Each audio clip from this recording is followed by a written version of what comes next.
on this computer. All right. Okay. So you're one of the first people I've actually done an interview for. So this is, my name is Jared. And of course, this is Barbara and David. What's your last names again? Well, mine is quite complicated. It's Okay. Lescroat, but just say Barbara. It's okay. Barbara. So Barbara and David, you've been in JK for quite a while. What, 2 years now, or a little longer?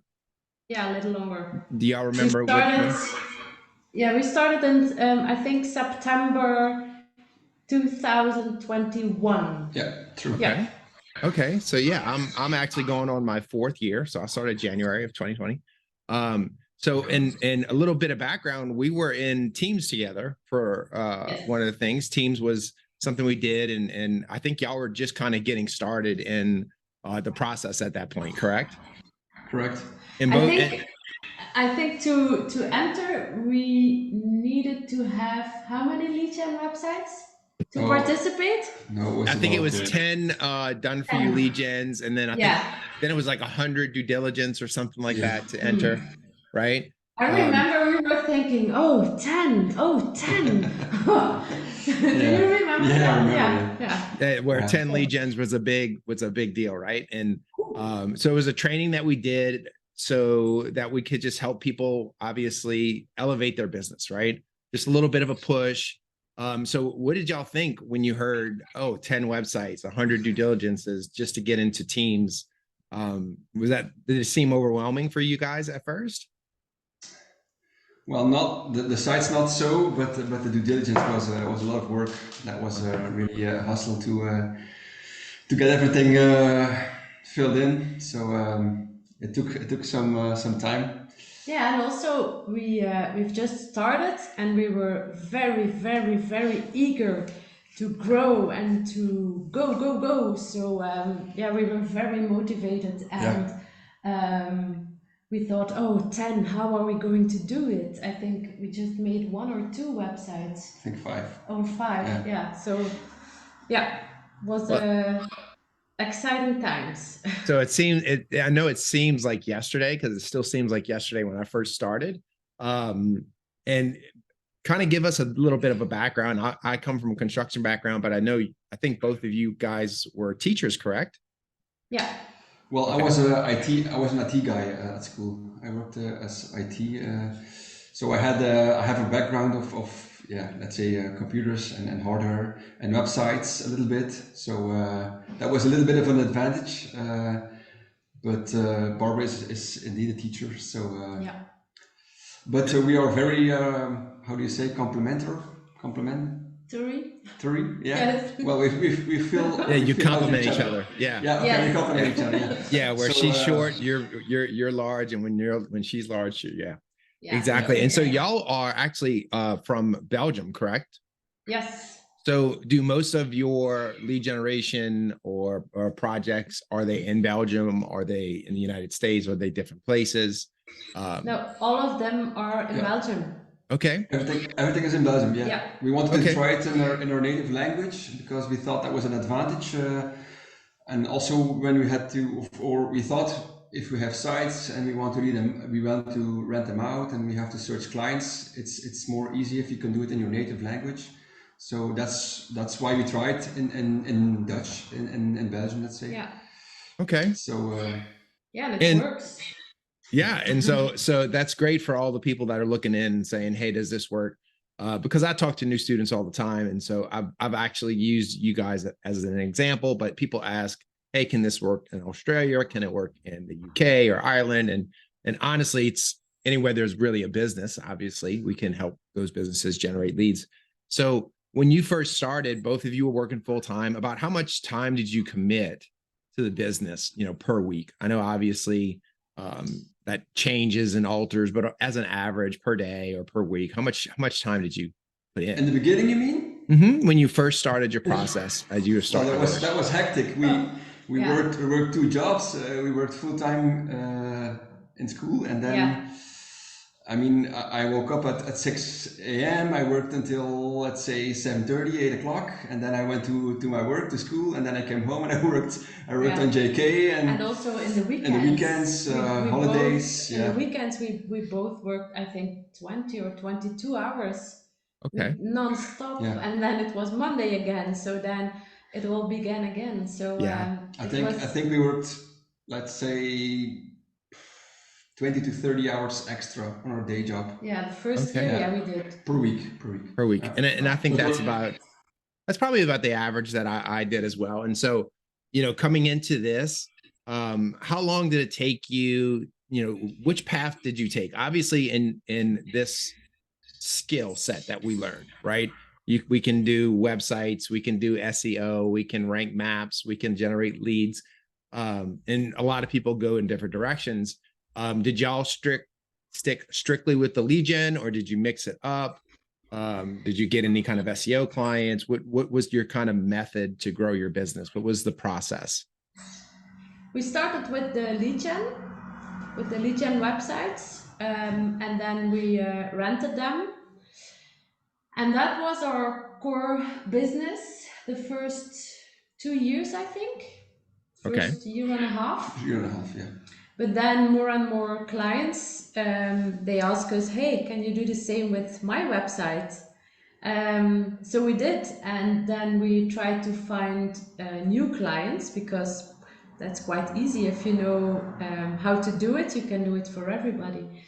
And then a few clients asked, hey, can you do my social media? Can you put posts on our Facebook and Instagram and TikTok and whatever. So we do a lot, but for us it's important that our core business is still the lead gen. That's the basics. That's because we realize that that's the thing, that we need to get a passive income, because the scents are rented out, they're ranked, so they're generating leads, and so we don't really have to do a lot of we have to maintain that. Yeah, we have to maintain them a little bit, so we check the rankings, of course, and once in a while we put on a blog on the sites, but that's it. But of course, for your SEO clients, you have to put in a lot of work. We also have questions about, can you make a website for me? So that's we have to do the work ourselves. And okay, we have some VAs, and so we can share the work, let's say. But the core thing, the lead gen, that's really a passive income, and that's the direction we really want. Yes. That's what we want. Yeah. And so, how many lead gens do you have at this current moment?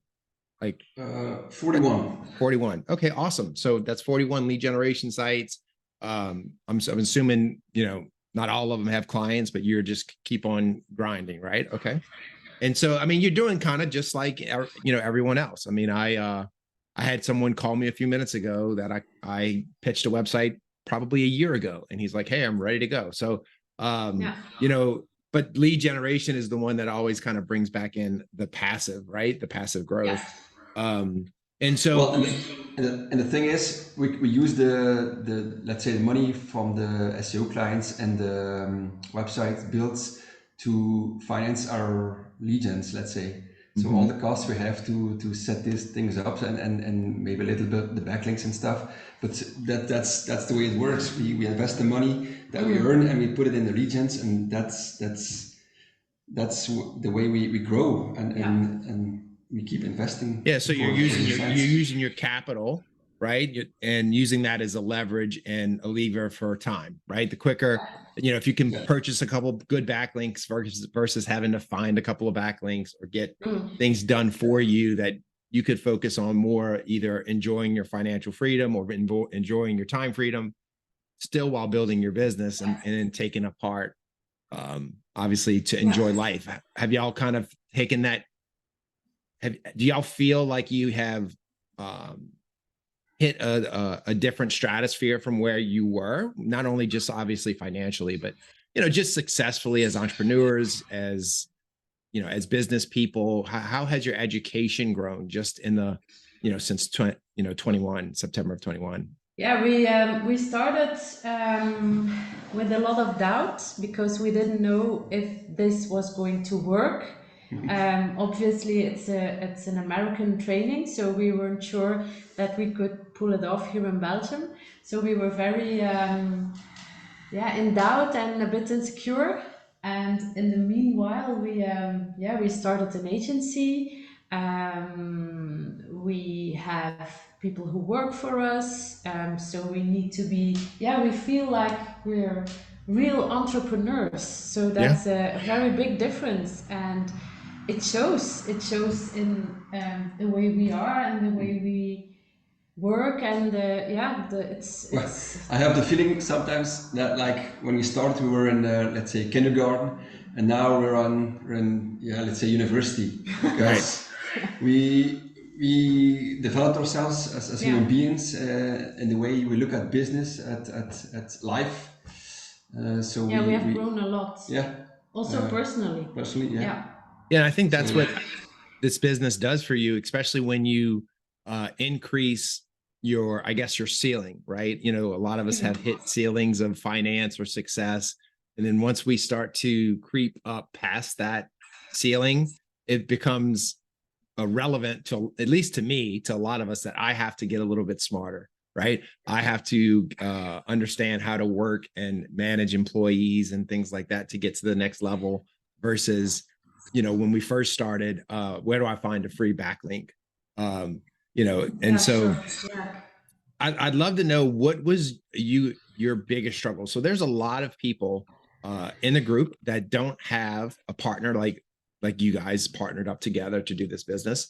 A lot of people are doing it by themselves, but, you know, as a team or together, what was some of the I guess the biggest struggles in the beginning, and, you know, until you started seeing, you know, light at the end of the tunnel, or that turnaround?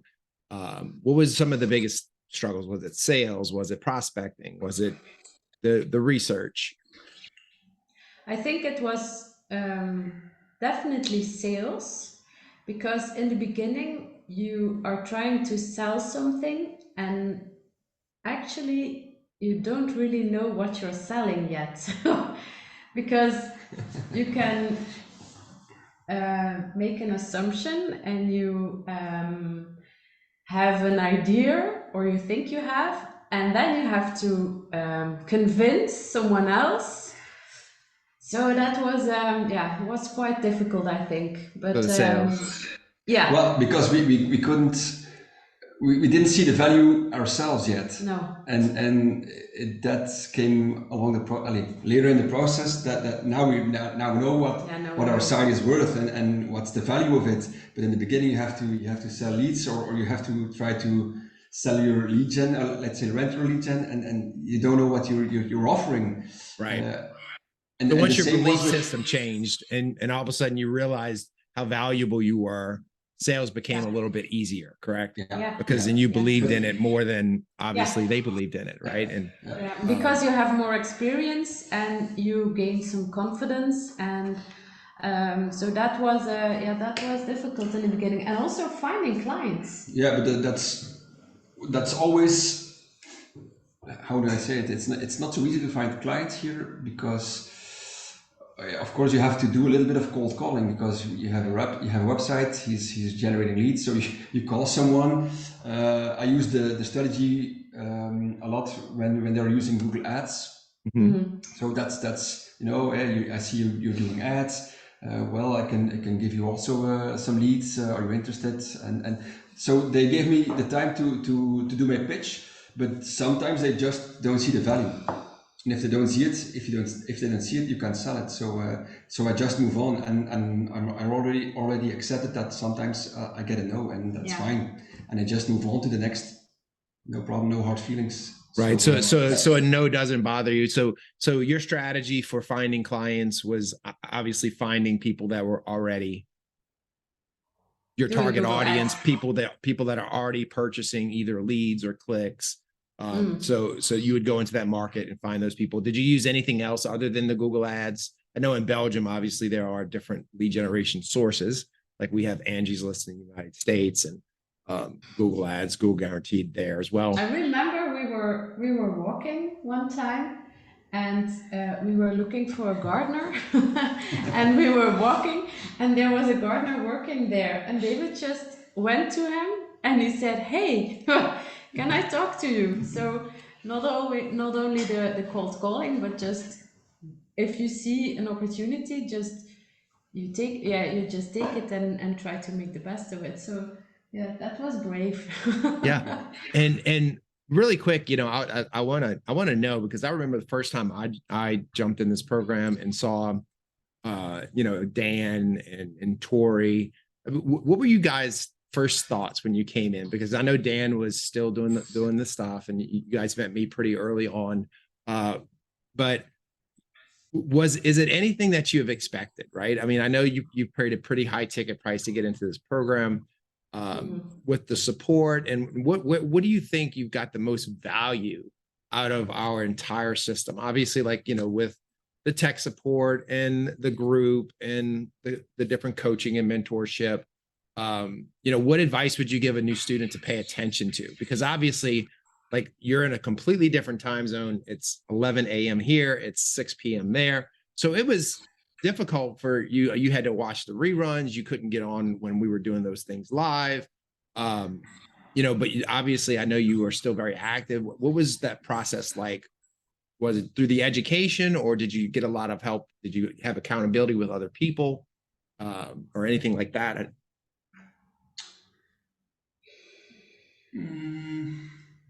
We watched. Or what was your best resource? Well, of course, the program, all the videos. Yeah, the videos from the program were a very, very good starter. And we had some calls with Sarah. Yeah. Okay. So your coach? Yeah, and Sarah. Sarah Ream, yeah. Yes.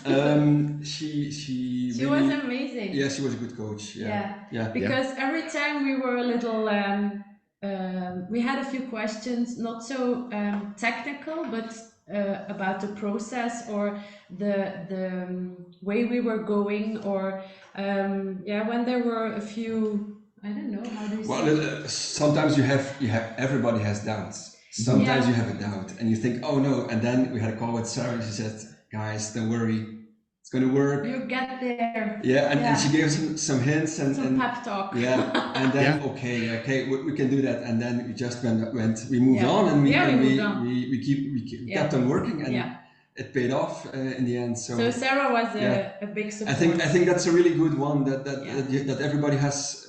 Let's say a coach or a mentor who you can call to if you're having doubts or issues or problems, and she just gives. It was only half an hour. We had a call half an hour.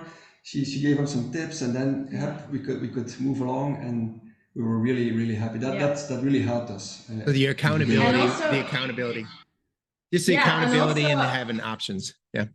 I remember that we met a few people within JK.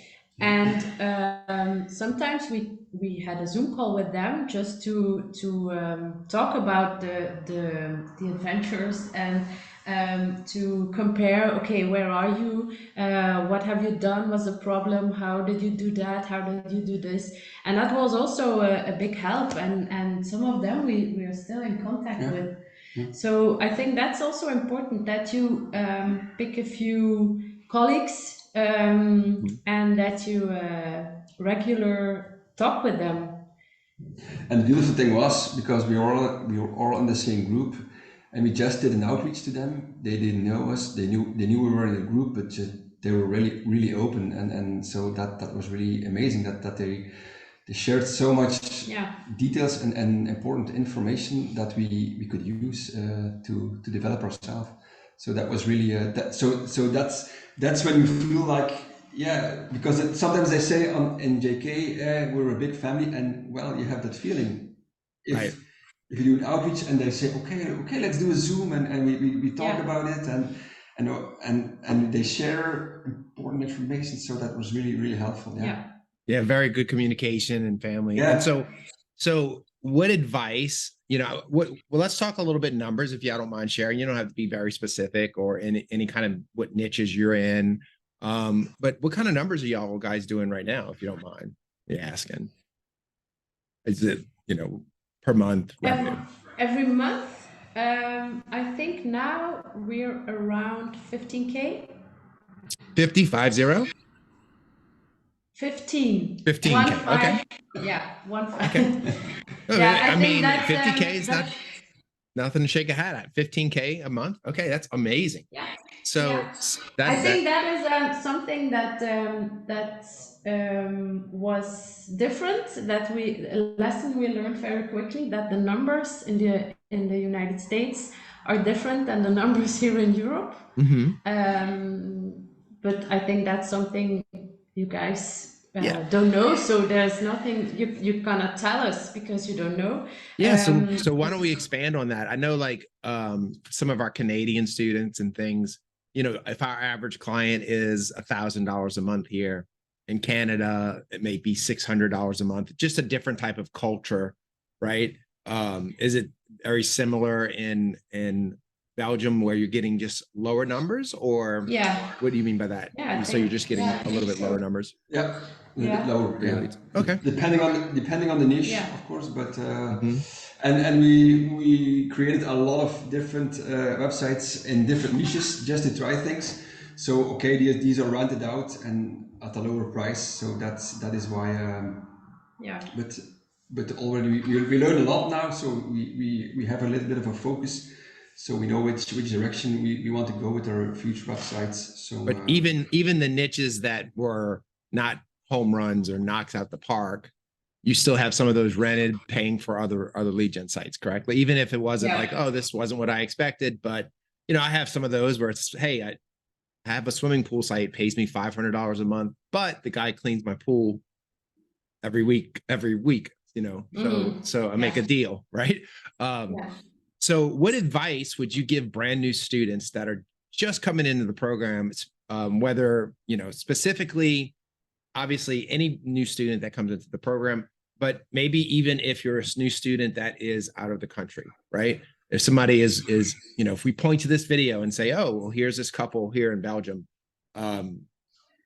that, you know, are hitting 15K numbers, what advice would you give a brand new student coming in that doesn't have maybe the background, or does have the sales background, whatever? What do you think is the best advice that you give a new student?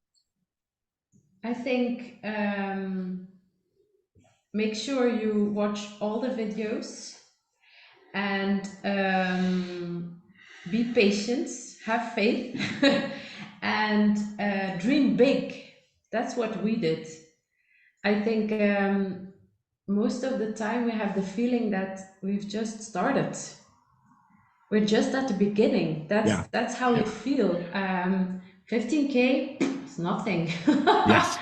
So yeah, we dream big. I think that's an important lesson, and you can achieve a lot if you're motivated, and if you're willing to make an effort.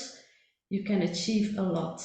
Yeah, absolutely. I think I feel the same way, and I say that often in my lives, that I'm 4 years and I feel like I've only scratched the surface of knowledge and then financial ability, right, to make money. And so if you could do it all over again, right, knowing everything that you know now to this point, and we could go back in time and you could tell yourselves, hey, do this, what would be the one thing that you would maybe change about your journey? Whether it was, hey, go faster, build quicker, trust the process, whatever it may be, what would you tell yourself? I would do it 20 years earlier. Good answer. Should have started earlier. Yeah, of course. Should have done that 20 years ago. But honestly, that is great advice, right? Because there are a lot of people that may see this, or that are in the group that, and I know you have seen this, that have put this training on the back burner for whatever reason, whether it's corporate world, family, this. You know, I started in January 2020 and right before COVID. So there's a lot of reasons like you could put this thing down and go do something else. But I think that's really good advice, is that, you know, hey, start sooner. We can't start any sooner, but we can start later, right? Today. So obviously starting sooner means start as soon as you can, because like you said, we're scratching the very surface. I think both you and I, And we've only been in it for 4 years, and it seems a few months. It feels like that I've been doing this full time, and the opportunities is still there. It's just that in our families there aren't any entrepreneurs, so it was quite strange and unexpected that we started this, that we started this journey, and we went we went from being a teacher to an entrepreneur, and that's a big step for us. We run our own agency, and I think that's when you were born in a family with entrepreneurs, then it might be easier to go through with that plan. But in our case, it was quite a journey. And you're a little bit lonely. Yes. Yeah, because there's nobody around you that does the same thing. So that's not always so easy. But but I was thinking about what you said. What is the advice you would give? I would also give the advice because everyone starts the same. They start creating websites. We focused on a lot of niches, and I think we concluded now that you have to skip the niches who, well, let's say that are low price niches. What can I say? Window cleaners. Well, but then you have to get a lot of leads. Yeah. And here in Belgium, because Belgium only has like say 11 million people in it. Yeah. So the cities are smaller, so it's very hard to generate a low ticket niche that you generate a lot of leads. That's hard to do here. So we are focusing on leads that are a little bit more expensive. So that's more interesting. So that way you can you can raise the value that you're bringing to that client, honestly, probably with the same amount of effort to get that many, or if not less effort, right, to generate those same amount of leads at a higher ticket price. The process is the same, because it's just ranking a website and ranking a GMB, and so but I think that is part of the journey. That's part. Those are the lessons you need to learn. Yeah. I don't know if you can skip that. I think you can come to that conclusion because of the journey we made. That's why we say it. Yeah. I think everybody takes the different journeys. I went down a very similar journey and went into niches that I'm not into niches anymore, or have sites that are very low rented or things like that. So I think it is part of the journey, but no matter what we say, you have to, obviously everybody has to walk it themselves. But what you're saying is, hey, sometimes a $2,000 a month client is the same as a $500 a month client. It's just a matter of the value that they're placing on the service that you guys are able to provide, which is obviously y'all are killing it. And so last thing I kind of want to talk about is, because I know there are students and JK that don't have support, right? So y'all had each other to support each other. But you said that you've come from a family that doesn't have that, right? So it's not like they were, hey, you can do it. And very, so you're kind of out there by yourself. And so what suggestion, I know you had said already kind of, you used the group, but what suggestion would you give people that don't have that support, that maybe they're 20 years old and they're starting this process, and they're, maybe their dad wants them to go to college and he doesn't want to do, vice versa, anything like that, but somebody who doesn't have that emotional support, that support behind them to let them know to keep going, to not quit, that type of thing. They can call us. We'll do the pep talk. So there you go. So give you guys a call, or just connect with, like you said, connect with somebody in a group. I think that's very, very important to try to find some people who you can call once in a while, and just to motivate you and to say everything will be all right, and yes, you can. I think that's very important. And if you don't have it in your family, you need to, I don't know, within JK, or I think there are definitely people who can help. There are a lot of possibilities in JK, I think. Yeah, I think so too. And what we also did is we joined BNI. Yes. That was also a hint from Sarah. So, and we met a lot of entrepreneurs there who think alike, and that was for us it was a real eye opener. So we can talk business now with others, and it helps to. So that's maybe also something that is possible for because you. It's mindset is very important, and I think it helps to grow our mindset if you talk to people who are in the same situation. So BNI was definitely a help. Yeah, I was in a BNI for almost 2 years, and I definitely created business from it, but also too, you get to see the good side of business owners, and you get to see who's good at what they do, and different, you get to judge different, characteristics of different business owners, and take away the good, take away the bad. So for sure, BNI, I think, is a great way, especially if you have the time to go out there and do it, even if it's just for the experience, not just trying to increase your, wallet or things like that, just to surround yourself with business owners. And so, go ahead, David. Well, you have two things. You can offer your services as let's say an SEO expert, social media expert, so you can generate business out of it, and also you can talk to those other people, and you can learn the business, the niches. So we learn a lot about, okay, is that something we can go into for lead generation? Oh yeah, maybe there's an opportunity. So let's start lead gen. And okay, they have their own business, but we can set up a lead gen for you, and you can take our leads also. So that's also something we did in BNI. And so it seems to me like you've leveraged a lot of your opportunities. And so what I mean by that is, the BNI, leveraging the BNI to be able to generate leads. Obviously, even leveraging your walk down the street with the land and meeting the landscaper. But even more importantly, instead of, obviously you focus on your lead generation, but now you're doing, social media ads, you're building websites, you're doing SEO. But a lot of these clients that you're getting are past lead generation clients, correct? So you're leveraging some of these lead generation clients that are coming to you for other services, right? So you're just taking more money from the pot, in other words. And I think our strength is that we always think in opportunities. That's very important, and we also try to help our clients. I was just going to say that you just have to do business with the help mindset.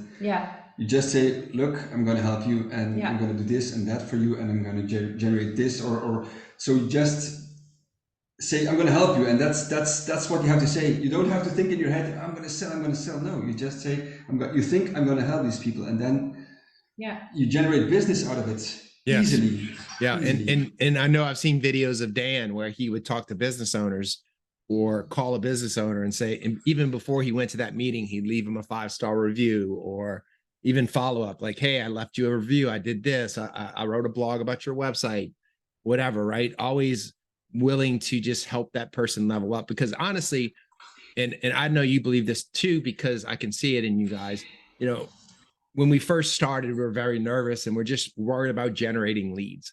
And then all of a sudden, somewhere along the way, we become entrepreneurs and we become problem solvers. And then all of a sudden, because we get so used to having to solve our problems with the lead generation, like, why isn't this ranking? What is going on with the research? Did I do bad research? Did I do this? And when we make enough of those mistakes and we are communicating with people inside our community and inside of JK, all of a sudden, it's like a switch that turns on.